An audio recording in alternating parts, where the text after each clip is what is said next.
Hello everyone, welcome to study 5.6। आज के इस वीडियो में आप सभी को ट्रिग्नोमेट्रिक टेबल आपको याद करना सिखाएंगे। देखिए, आपको इस तरह से बताएंगे कि आपको रटने की आवश्यकता नहीं पड़ेगी, आपको आसानी से क्या समझ में आ जाएगा और आप एग्जाम में अच्छा नंबर इससे पा सकेंगे। जैसे आपसे पूछेगा sine theta, cos theta, tan theta, cosec theta, sec theta, cot theta का मान आपको याद रखना पड़ेगा। कि पूछ दे कि टेन 45 का मान क्या होगा, टेन 90 का मान क्या होगा। तो ये सब एक ट्रिक होते हैं जिनकी वजह से सभी को क्या याद रहते हैं। तो सिर्फ और सिर्फ आपको साइन थीटा का मान आपको बस याद रखना पड़ेगा, वो भी काफ़ी इजी तरीका है। जैसे देखिए, साइन जीरो का मान आपसे पूछे कितना होगा तो जीरो होता है, और आपसे कोई पूछे साइन 90 का मान कितना होता है, एक होता है। इतना तो आपको याद ही होगा, पहला जीरो होगा, दूसरा क्या होगा, एक होगा। इसी की सहायता से मैं आपको ये सारे आपको याद करा दूंगा, बस आप ध्यान से समझिएगा। अब यहाँ पर आपको जीरो लिखना है, फिर इसके बाद यहाँ पर आपको क्या लिखना है, 1/2 लिखना है। इतनी बात समझ में आई। अब यहाँ पर आपको क्या लिखना है, यहाँ पर 1 क्या लिखना है, √2 लिखना है। अब आगे आपको क्या लिखना है, यहाँ पर 1 आपने √2 लिखा, फिर इसके बाद आपको क्या √3 क्या लिखना है, 2 लिखना है। इतना तो बस आपको याद ही करना होगा। मात्र आपको क्या यहाँ से यहाँ तक याद करना है। पहले आपको जीरो लिखना है, फिर 1/2 लिखना है, फिर 1/√2 लिखना है, फिर √3/2 लिखना है, फिर आपको 1 लिखना है। याद करने का तरीका, शुरू में जीरो, लास्ट में 1, फिर इसके बाद हम इसको 1/2, फिर यहाँ पर हम 1/2 की जगह पर √2 लगा देंगे, फिर यहाँ पर √2 था, इसको हम √3/2 लिखेंगे। यानी साइन 30 का मान 1/2 होगा, साइन 45 का मान 1/√2, साइन 60 का मान √3/2। अब इसी की सहायता से हम सभी आपको याद कराएंगे। जैसे देखिए, अगर आपको कास का यानी कास थीटा का मान लिखना हो तो इसी का क्या यहाँ पर उल्टा पूरा लिखते जाएंगे। जैसे एक यहाँ पर है तो एक यहाँ पर हम लिखेंगे, फिर √3/2 यहाँ पर है तो इसको हम यहाँ पर लिखेंगे √3/2, फिर इसके बाद 1/√2 है तो इसको यहीं पर लिखेंगे 1/√2, फिर इसके बाद 1/2 है तो 1/2 हम क्या यहाँ पर लिखेंगे। ये जीरो यहाँ पर है तो जीरो को हम क्या लिख देंगे, यहाँ पर लिख देंगे। इसका मतलब काश जीरो का मान 1 होगा, काश 30 का मान √3/2 होगा, काश 45 का मान 1/√2 होगा, इसके बाद काश 60 का मान 1/2 होगा, काश 90 का मान कितना होगा, 0 होगा। इतनी बात अगर आपको समझ में आ गई है तो काफ़ी अच्छा बात होगी। अब आपको टेन थीटा का मान कैसे निकालना है, जरा इस चीज को समझिएगा। आप सभी लोगों को मालूम होगा कि टेन थीटा बराबर क्या होता है, साइन थीटा अपान क्या होता है, कॉस थीटा होता है। इतनी बात समझ में आई, तब आप अच्छे से निकाल सकते हो। आपको साइन थीटा का मान मालूम है, कॉस थीटा का भी मान मालूम है। अब यहाँ पर टेन थीटा बराबर क्या हो रहा है, साइन थीटा। तो यहाँ पर साइन जीरो का मान कितना है, 0 है, और कास जीरो का मान कितना है, 1 है। अगर आप जीरो में 1 से भाग दोगे कितना होगा, 1 0 0 होगा, यानी इसका मान कितना आएगा, 0 आएगा। तो टेन जीरो का मान कितना हो जाएगा, 0 हो जाएगा। आपको बताने का तात्पर्य ये है कि आपको साइन थीटा में क्या करना है, कास थीटा से भाग दे देंगे तो टेन थीटा का मान निकल आएगा। उसी तरह से यहाँ पर देखिए, 1/2 में आपको √3/2 से भाग देना है। तो जैसे यहाँ पर मैं लिखता हूँ, ध्यानपूर्वक समझिएगा। 1/2 में आपको क्या करना है, भाग देना है √3/2 से। तो जब भाग देते हैं तो भाग का चिन्ह गुणे में बदल जाता है, ये √3/2 क्या उल्टा हो जाएगा, 2 कितना हो जाएगा, √3 हो जाएगा। 2 से 2 कट जाएगा तो 1/√3 बचेगा। तो यहाँ पर हम क्या लिखेंगे, 1/ क्या लिखेंगे, √3 लिखेंगे।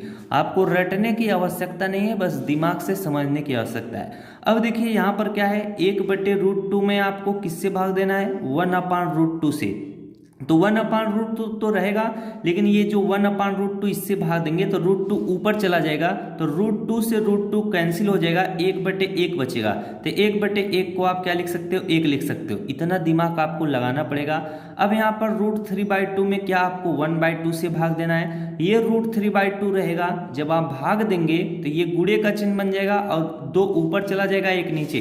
देखिए इस तरह से करते हैं। √3 कितना है, 2 है, √3/2 है। इसमें भाग देना है, क्या भाग देना है, 1/2 से, 1/2 से।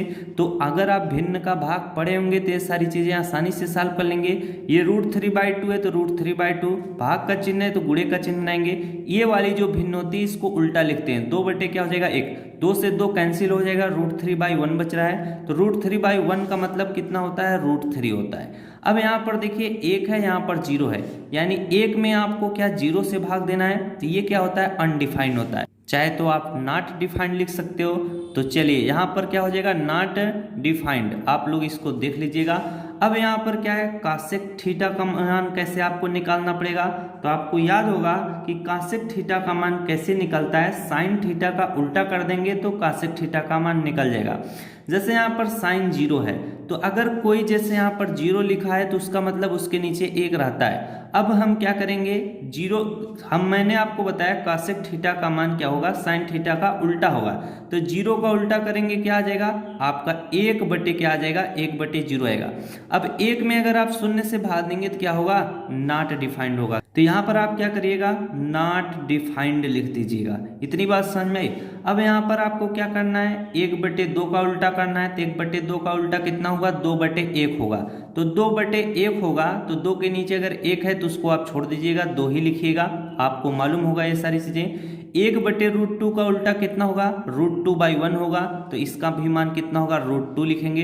अगर √2/1 लिखा है तो भी कोई दिक्कत नहीं है, उसको √2 लिख दिया जाता है। तो यहाँ पर √3/2 का उल्टा कितना होगा, 2 कितना होगा, √3 होगा।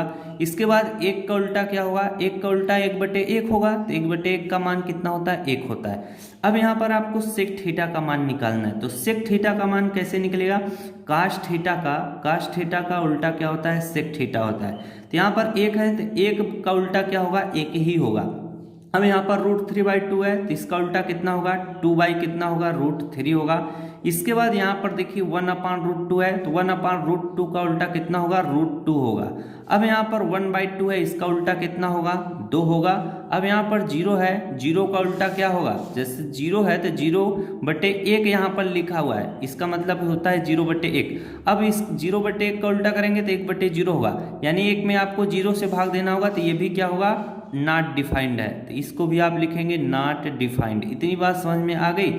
अब यहाँ पर आपको काट थीटा का मान निकालना है। तो काट थीटा का मान देखिए निकालना काफ़ी इजी है।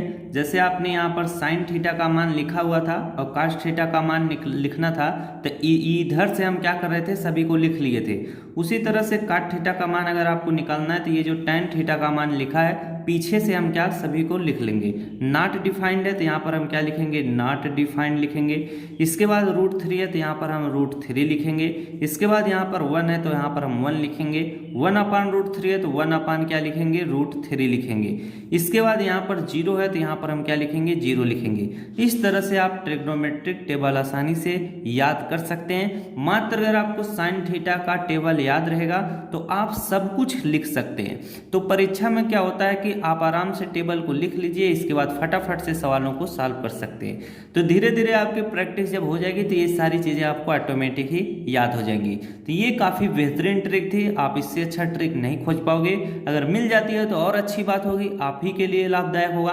तो इसी तरह की जानकारी पाने के लिए चैनल को जरूर सब्सक्राइब कर लीजिएगा। अगर वीडियो अच्छा लगा हो तो अपने दोस्तों को भी शेयर कीजिएगा। Thanks for watching, I love you.